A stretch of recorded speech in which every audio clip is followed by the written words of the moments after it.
Hi, and welcome to another episode of Latina Leadership Series. Here on today's episode, we are actually here at the Hispanic Chamber of Commerce. Here I am. I've done several interviews at this point. I've gained a lot of information, a lot of insight to say that I'm happy to be back to some form of normalcy. Of course, safely, right? Safety first. So, I don't know. I'm excited for these interviews. I'm excited for you to hear them. I'm excited. I'm just excited. I've met so many people, and I'm grateful. I hope you enjoy these interviews. Thank you, and enjoy watching. Okay, Isabel. I grabbed you in because I know you. Yes. And because I wanted to talk to you, and I actually wanted to invite you to be part of my Latina Leadership Series, aside from here. But today, I just want to get a small clip from you. Definitely. So really quick, what do you do? So I am currently working at the Houston Area Women's Center. I'm the Director of Violence Prevention there. So when we do education, we do education on what is domestic violence, what is intimate partner violence, and all those things. But in addition to that, we also do prevention, right? So the prevention is before those things happen. Yeah. So how do we talk to young people about healthy relationships? How do we talk to young people about empowerment and healthy boundaries? And so that's the work that we're really trying to do. And so unfortunately, because of COVID, that's been a little bit hard. So we're right now focusing more on like community and just being present in communities. And so that's part of prevention as well. Do you consider yourself a leader? I do now. I don't think I did, 10 years ago or 5 years ago or things like that. But I think now, because of my position essentially is in leadership, I do but it's weird, you know. To call yourself a leader? Yes. Why didn't you consider yourself a leader before?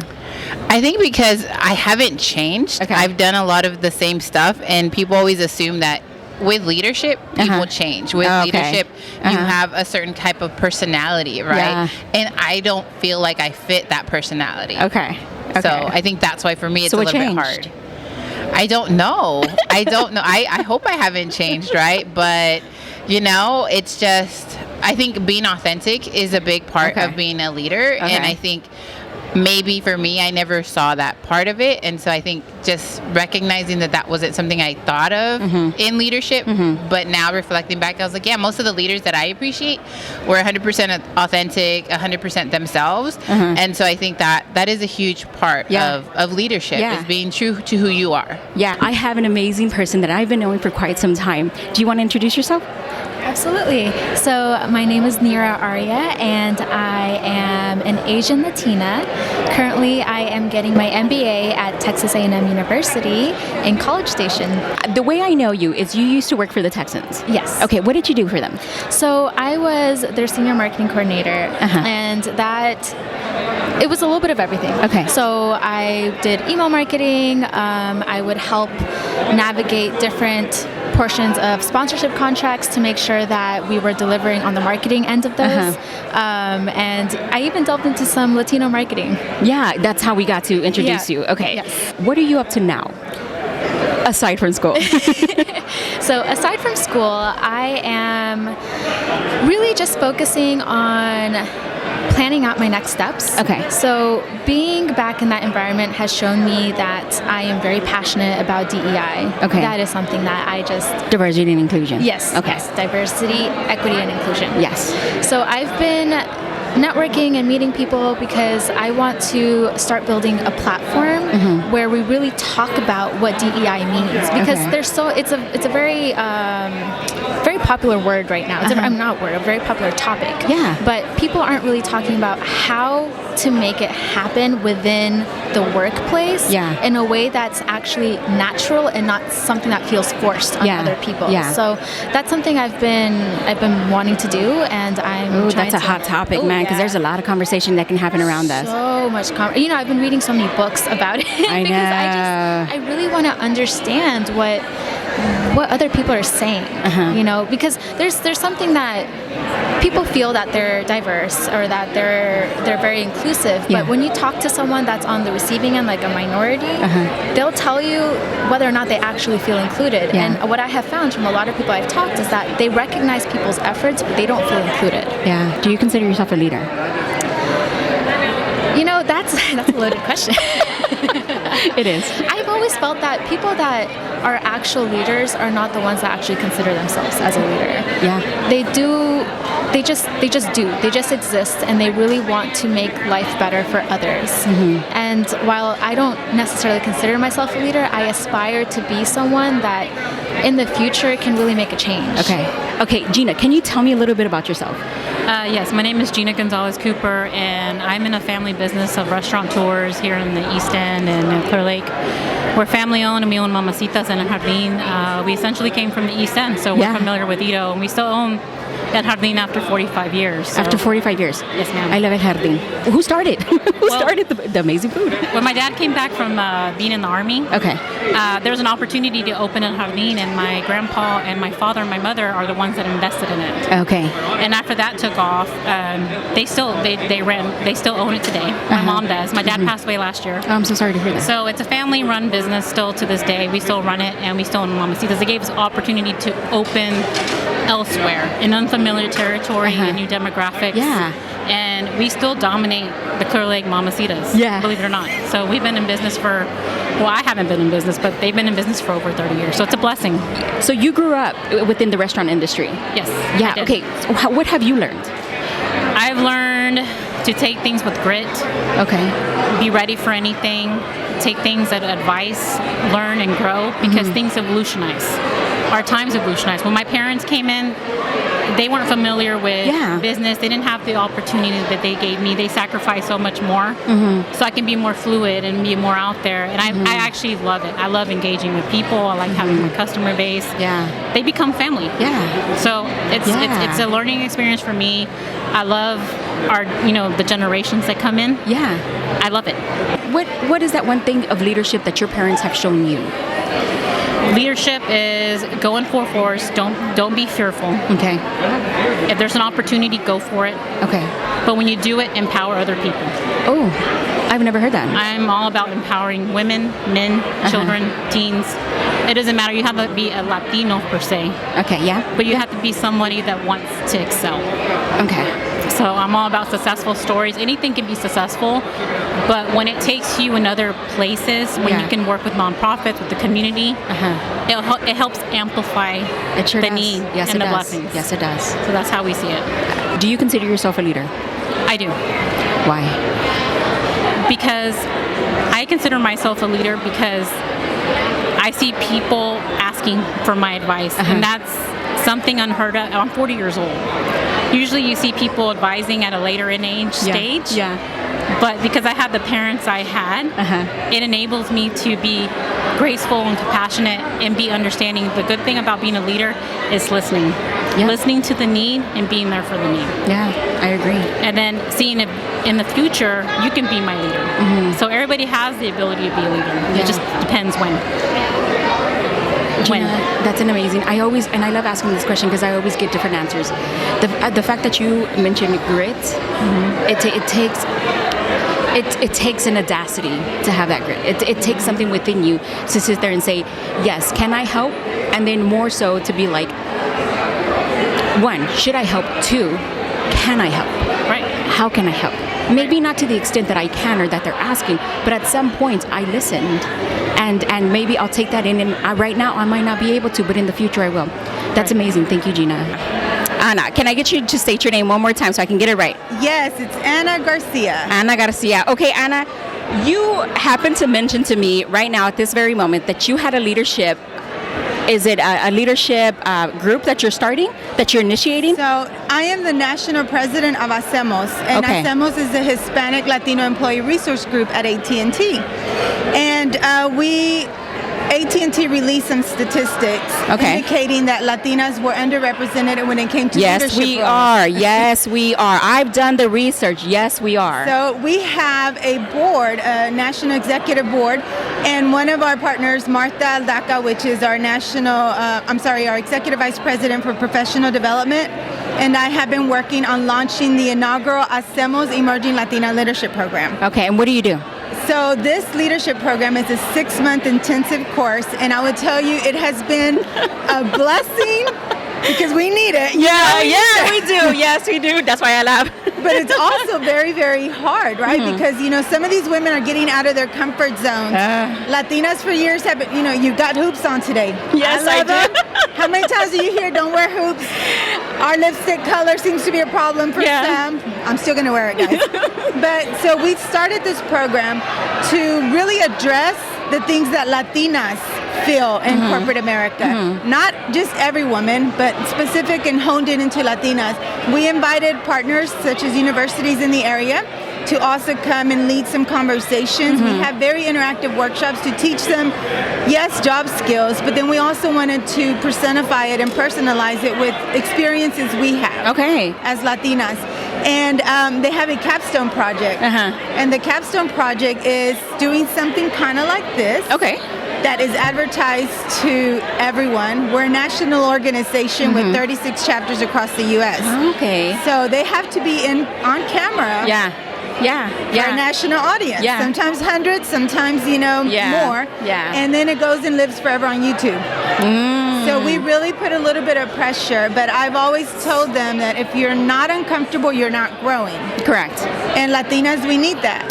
We need to erase some of the stigma first, and two, we need to start thinking about what it does mean to want to succeed and excel. Sometimes we can't be the calladita ones, right? It's a comfortable space, and we need to get out of that comfort zone. So yes, absolutely. So that's what we're doing, and I love what we do. We've also launched different conversations where we invite some of our senior leaders. At AT&T as well, and they've been participating, and I love it. We kind of joke around it because our two best advisors are two middle-aged white males. And they have been amazing. Look, it doesn't matter the race or the age of the mentor, as long as you can get a mentor to get to where you need to be. That is my biggest advocacy is mentors within the Latina space to get where we need to be. Really quick, Ana, I want to ask you, do you consider yourself a leader? Yes, I absolutely Why do you consider yourself a leader? Well, I feel like we're all leaders in every aspect of our life. Just being a mom. I have to lead those little munchkins, right? But we are always role models for someone. And there's always somebody watching. So I think we're all leaders. Every single individual is a leader in some aspect or another. I love your answer. I love that answer. So is there anything you want to add on? Maybe some information. Where can we find you? We are on hacemos.org. So we have our website, www.hacemos.org, and that's Hacemos for those that don't know. And of course, I'm on LinkedIn myself, Ana Garcia, and you can probably just cross-relate Hacemos and AT&T and find me. I post a lot. So that's where you can find her. Ana, thank you so much for coming on here and having the conversation with me. Hi, thanks for having me. Absolutely. My name is Rocio Torres, and I am the Administrator of Communications for the County Clerk's Office. Thanks for having me. I'm excited for you to have you here. So I want to get to know you a little bit. How did you get where you're at? Well, I went to the University of Houston and studied communications. Oh, and then after we have a communications major. Nice. Thank you. And then I went to work for television. I worked with Univision for a long time. Once I started to have children, I kind of needed more time to have a family, and I kind of slipped away, slowly away from the TV business, and then I went to work for myself at the beginning. I did some contract work. I was doing very well on my own. I had my own business. It was called Rocio Torres Communications. And we produced videos, a lot of informational stuff from the medical center and all that. And then I went to work for the county government. First, I worked for Metro in communications, and then I went to the Office of Emergency Management, and now I'm with the county clerk's office. Okay, so you moved up the ranks. Can I ask you one question? Perhaps this might be a little bit personal. What helped you? I had a great education, and also my parents were very supportive of me growing up. Come from a very Hispanic family, Mexican-American. Family-oriented? Very family-oriented, and that's why I said when I left television, it wasn't because I didn't love my job, because I did, but it was because I wanted to be there for my family. That's amazing. So part of the conversations and the research that I've done is actually that. It's our culture. It's how the county clerks obviously understands what family means to you and how important it is to you. And part of the research also mentions mentorship. Did you have any mentors there within the space, or were your mentors your family? Besides my family being mentors, I did have mentors. I had mentors when I did my internship at Channel 13. People like back then, it was like Elma Barrera, and then Cynthia Cisneros was also starting at that point. There were a lot of special people. Melanie Lawson was a mentor of mine. She was actually like a visiting professor at U of H. So people like that can influence you in your life, and they make you actually want to do more. And a lot of support at Univision, because back then when I was starting out, I'm not going to date myself here, but no, absolutely not. Back then, Spanish television was a new thing. Yeah. So, it's grown. It's come a long way. It's very exciting to actually see the Hispanic community and how much the Hispanic population has grown here in Houston. Yeah. I mean, I think we have more Hispanics here now than we do anybody else. Yeah, I believe we're the majority at this point. We are. So then I definitely don't want to hold on to you. I have one more last question for you. Do you consider yourself a leader? I do. I mean, I try to be a mentor to the people. Thank you. To the people. Thank you. Your Latinas appreciate that. Thank you. Just ask my communication specialist. But yes, we all need to be available to be an example, to lead the young people that are coming up, because they're our future, and they're the ones that are. Thank you. Thank you. The younger generation, they're going to be our leaders, and they're going to be the people that that look up to you, and that you will need to look up to in the future. My heart is palpitating because this is the stuff I preach.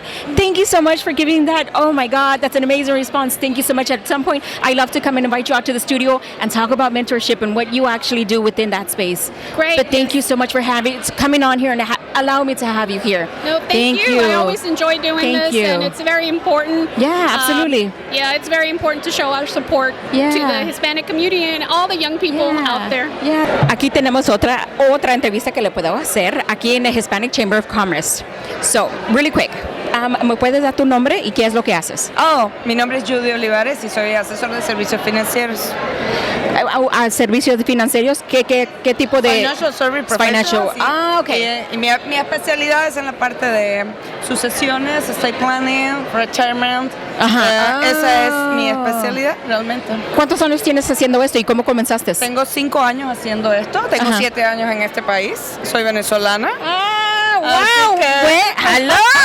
¡Hello! ¡Bienvenida! Gracias. Trabajé en el área de finanzas toda mi vida en Venezuela también. Como ¿Qué es lo que profesión. ¿Cómo llegaste aquí desde Venezuela y por qué aquí en Houston? Salimos de Venezuela por la problemática que tiene mi país. Obviamente, Houston fue 2 razones. Una, porque había un poco de familia acá, que eso es un muy buen apoyo. Y la otra, obviamente, por ser una ciudad bien importante, ¿no? Y con mucha oportunidad. Qué bien. Bueno, para estar aquí, para ser venezolana y escoger un lugar así como Houston en vez de Miami o Nueva York o LA, bienvenida. Aquí necesitamos todas las latinas. Trabajar, no ir a la playa. So aquí, durante esta sesión que hago aquí, hablamos de líderes. Bueno, ¿te consideras tú, do you consider yourself a leader? Yes, I do. ¿Por qué?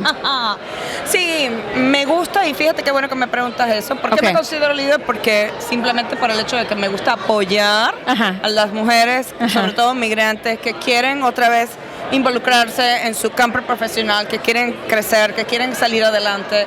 Me encanta hacerlo. Muchas veces en mi oficina me llaman y me dicen, oye, están estas personas, estas chicas que quieren venir a comenzar y me dicen por allí que las inspiro, ¿no? Sí. Y yo, oye, me siento halagada, pero la verdad es que lo que me gusta y siempre las quiero ayudar y apoyar, porque yo también recibí ayuda y apoyo cuando llegué a este país. Qué bien. Bueno, ¿qué le dirás a las líderes futuras? Oye, siempre me enfoco en que deben prepararse, siempre fijar una meta, prepararse para lograr esa meta, pero también vivir el día a día y trabajar el día a día para lograr el objetivo. Pero sin salirse del foco, ¿no? Mantente enfocada, aprende y keep going. Just keep doing. Yes, man. Bueno, muchas gracias por venir a hablar conmigo. Dame tu tiempo. Si quieres un momento. Encantada. ¿Le puedes dar una bye a mi cámara? Okay. Una bye. Thank you. So here I have Marty. Marty, we were talking just a little bit, but can you tell me a little bit about yourself? Absolutely. My name is Marty Cortez. I'm the president of Cortez Consulting. Okay. And I've spent many, many years in corporate America, mostly larger Fortune 250 companies. Okay. I spent a great deal of my career in St. Louis, Missouri. Okay. And I'm back in Texas now after leaving more than 30 years ago. I wanted to get closer to family. Oh, definitely. So I have a small business that I am using to take 30 plus years of experience in a variety of industries and positions to help other leaders succeed. Nice. And I have a particular fondness for Latino businesses and especially women-owned businesses.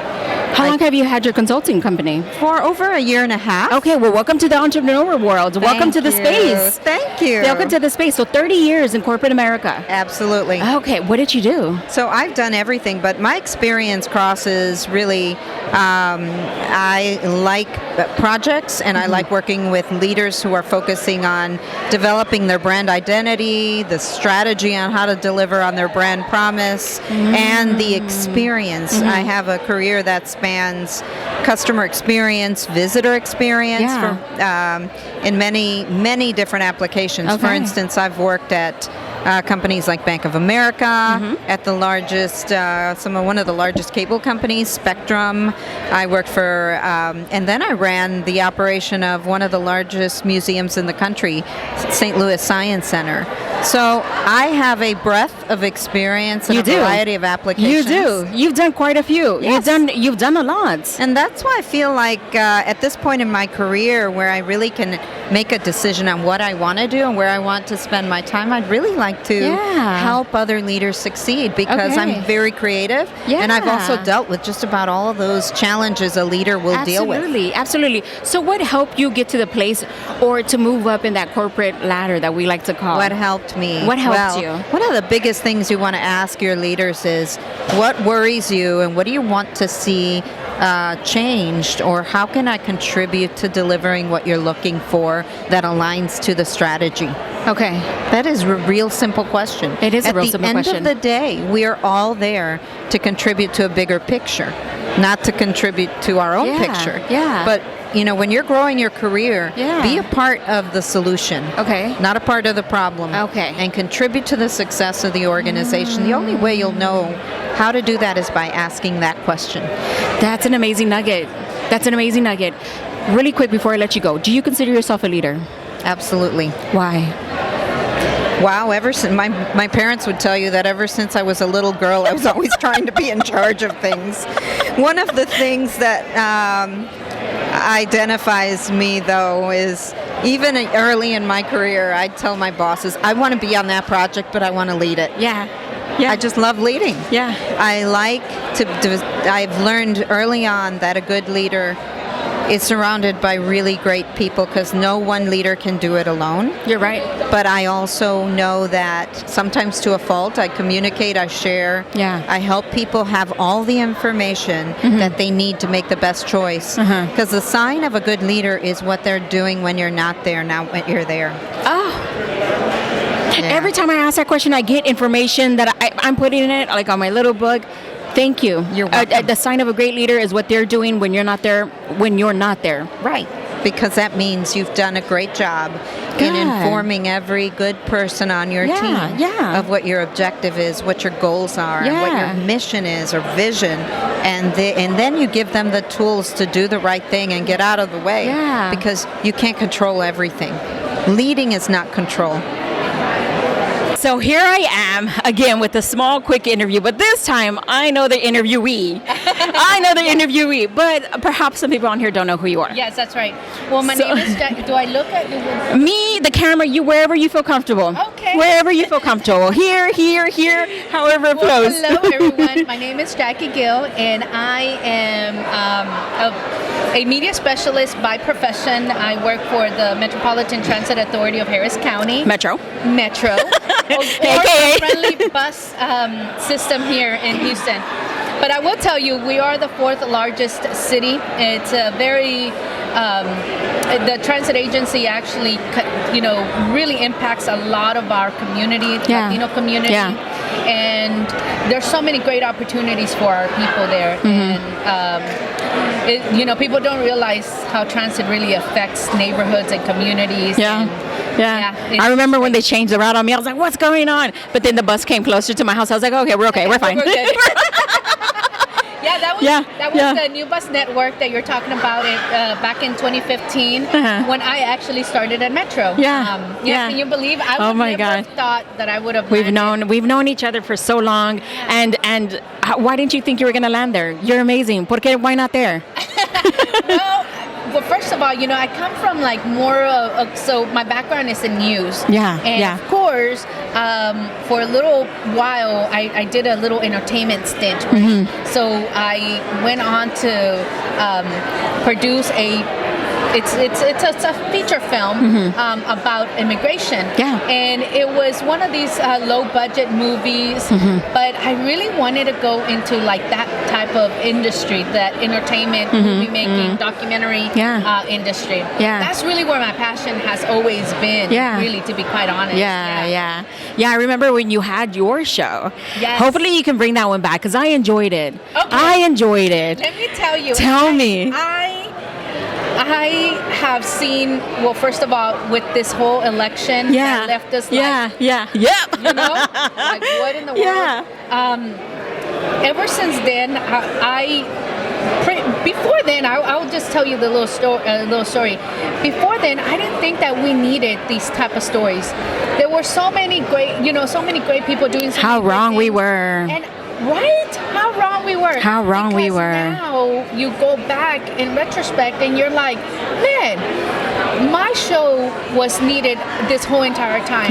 To show how productive immigrants are, to show how we are not here to take. We're here to give. And so I definitely want to be able to bring that show back. It's needed, and you're going to bring it back, but you got 2 kids. 2 kids, so time is of the essence. Well, yes. Well, it's fleeting for you. Yes, exactly. But what I have learned really in the past, since this year, in the past year, that we can't hold off on like passion projects. No, we cannot. We have to jump in and really do them and really connect with the people that inspire us. That matter. And so I'm really, going to carve out that time that I want for that show. Color. Oh my God, I want it back. She had an amazing intro. But you know what, Jackie? I don't want to keep taking up your time. I don't want to keep taking up your time because I know you got to get back. You got to do stuff. You got a family. It's a Friday. No, it's okay. Okay. You're okay? Well, it's okay. The kids are gone. They're in daycare. They're in daycare. Okay. Well, actually, what time is it? Oh, shit. Before you leave, really quick, one last question. Do you consider yourself a leader? Of course I do. Why? I'm a leader because, one, I have prepared myself in the space that I am in, and I'm always thinking of innovative ways to really connect to the people and tell our stories. And that's one of the things that, makes me wake up in the morning, really, to be able to say that I am enough and that, I'm here to make a difference. And most importantly, I want to be that role model for my kids. Kiddos. For my little girl.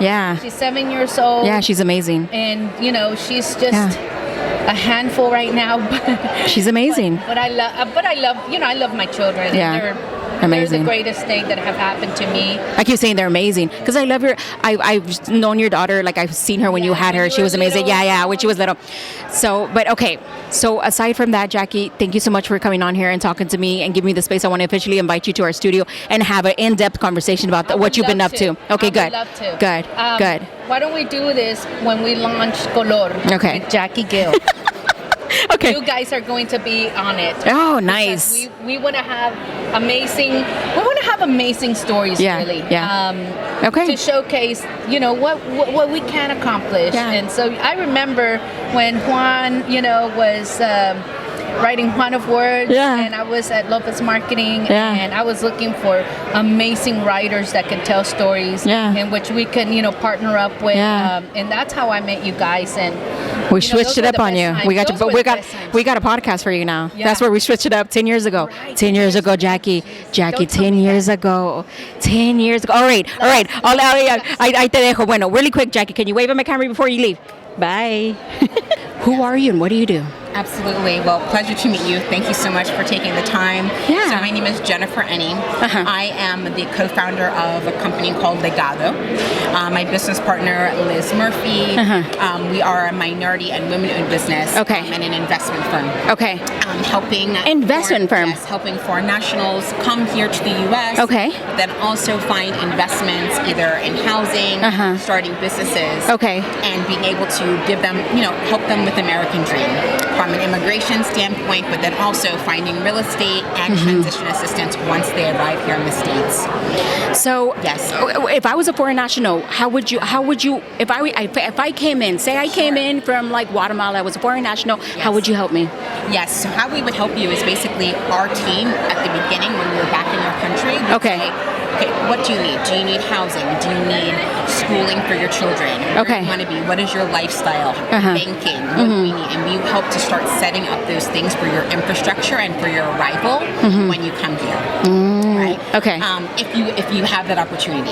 Right? It's great if you can start establishing some of those things before you come, but not always. If you're here, right, and you get here, and our team would say, hey, how can we help you find housing? Is there an apartment to rent? To buy a house? Are there lenders that are going to be able to assist foreign nationals with lending requirements to be able to help you get that funding?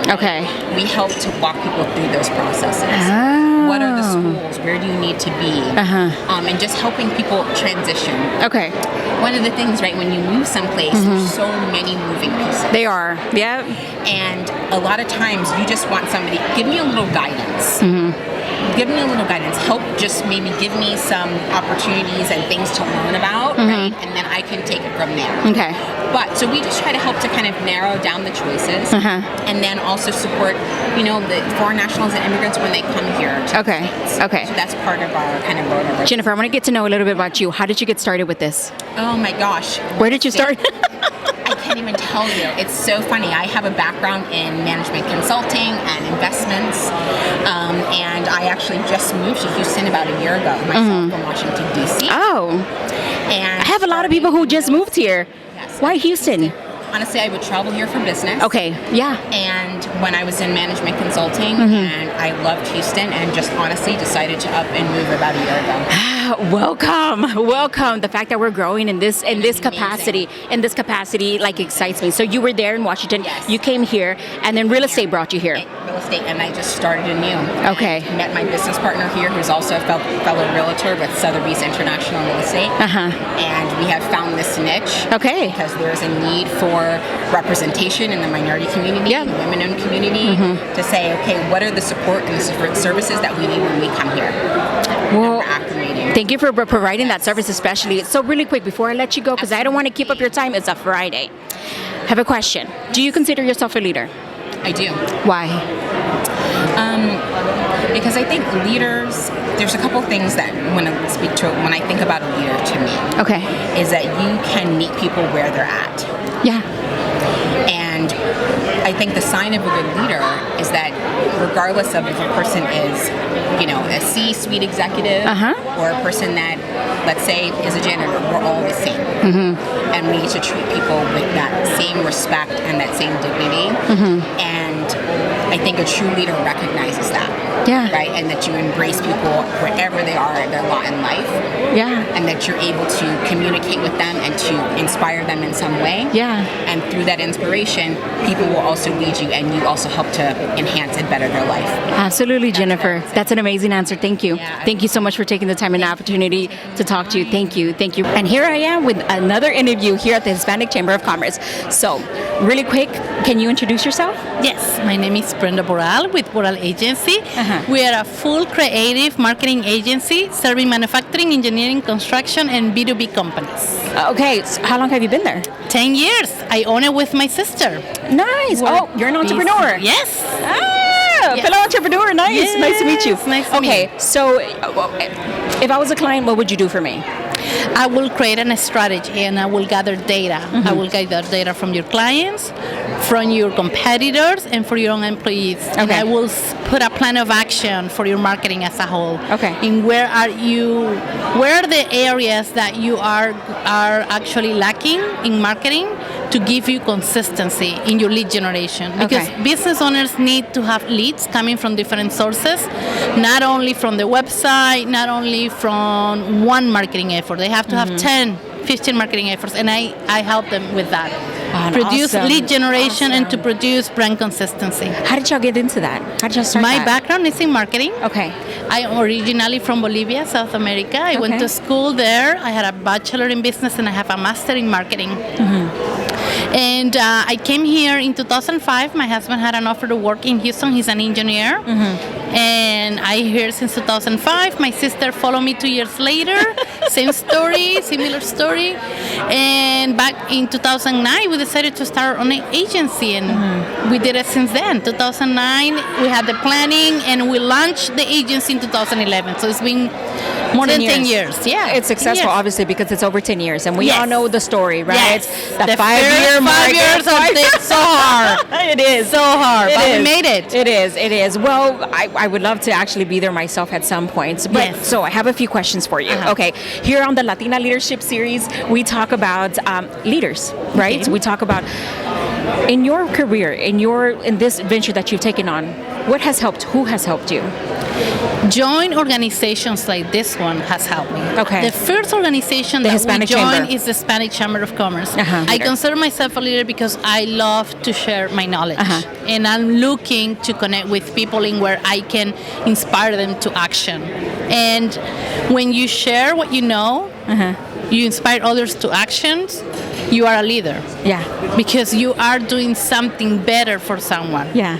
And the reason I want to share is because when I was in those places and starting my business, there were not that many people sharing. There were not that many people telling you, do this, give you join knowledge. here, go here, meet this person, talk to this go person. to this small business owner, go here, the university so-and-so is doing this or doing that. Nobody.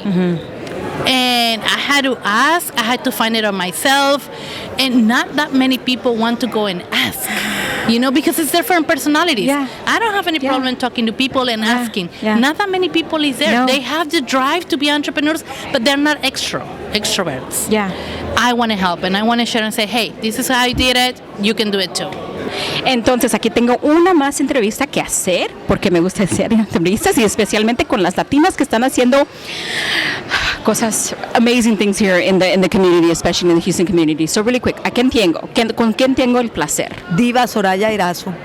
Diva Soraya, ¿qué es lo que haces, Diva? Bueno, tengo un degree en Mass Media Communication, pero desde que llegué aquí a Estados Unidos, hace 20 años a Houston, empecé una empresa con mi esposo, se llama Biomeden, y lo que hacemos es llevar servicios dentales móviles a empresas, corporaciones y organizaciones, y atendemos al personal, empleados, y pagan los seguros. Es un servicio que es beneficioso para los empleadores y para los empleados, porque estamos pendientes de la salud dental de los trabajadores.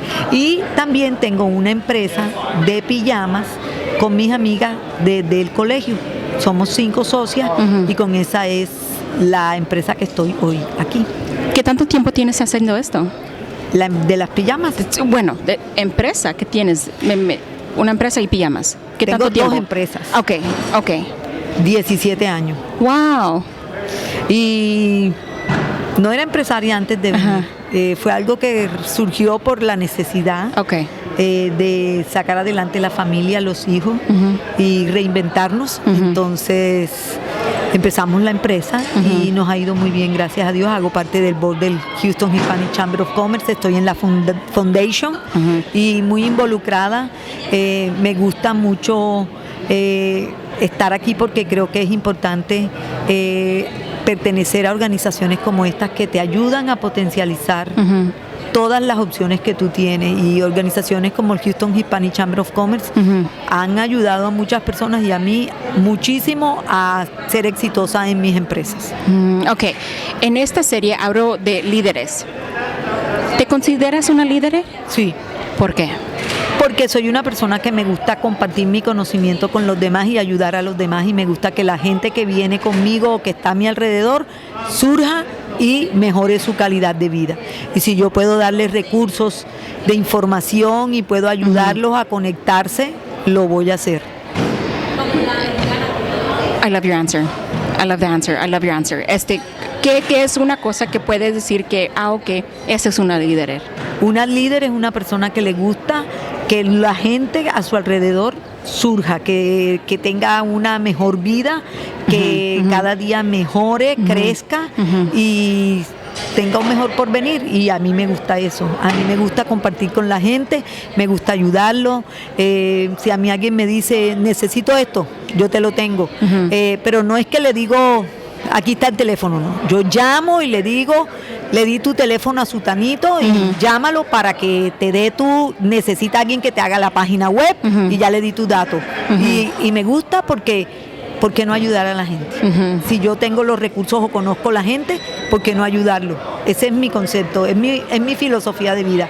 Porque uno no puede ser egoísta con esos recursos y esa información que tiene. Y siempre hay que buscar información y a la gente le digo que hay que estar informado, leer, ver noticias, estar pendiente de lo que está pasando porque la información está ahí. Solo que uno o la gente no accede a ella. Y si no tienes conocimiento de esa información, no sabes, no las vas a aprovechar, no vas a tener oportunidad de cosas que son grandiosas, pero si no sabes, no las puedes usar. Sí, cierto. Bueno, muchas gracias primero, por venir y hablar conmigo, tomar el tiempo y por ser una líder en la comunidad, que definitivamente necesitamos más líderes. Gracias. Un momento, si puedes darle una hola y adiós a mi cámara. Hola. Una bye. Bye. Gracias. Okay. And I'm back. So what did you think of our interviews? Weren't they amazing? Didn't I have some amazing leaders here today? They had a lot to say. There's a question that I always ask people is, do you consider yourself a Latina leader? Sometimes some of them say yes, and sometimes it's a no. But today I had a lot more yeses. Yes, I consider myself a leader. And then the responses that I got to why they consider themselves leaders was absolutely amazing. And I really, really hope you take from that. But there you have it. I hope you enjoyed this episode, and I'll see you next time. With that, talk to you later.